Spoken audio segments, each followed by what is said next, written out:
মধ্যপ্রাচ্যের জলসীমায় ঢুকে পড়েছে মার্কিন যুদ্ধজাহাজ। এজন্য ইরানের হামলা চালানোর তীব্র শঙ্কা করা হচ্ছে।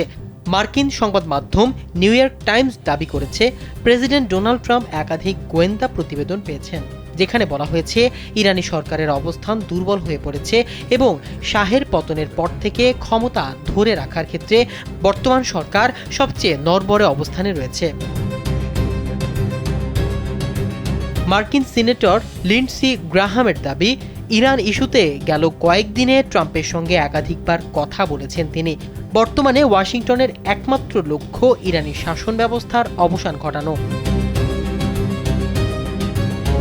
এ অবস্থায় মধ্যপ্রাচ্যে সামরিক উপস্থিতি উল্লেখযোগ্যভাবে বাড়িয়েছে যুক্তরাষ্ট্র।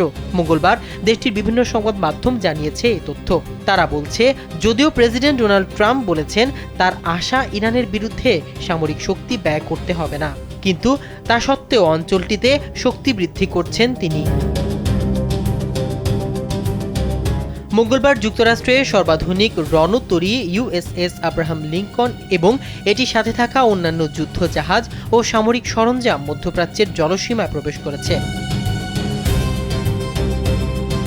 বর্তমানে ভারত মহাসাগরের এমন জায়গায় এগুলো অবস্থান করছে যেখান থেকে দ্রুত ইরানে হামলা চালানো যাবে।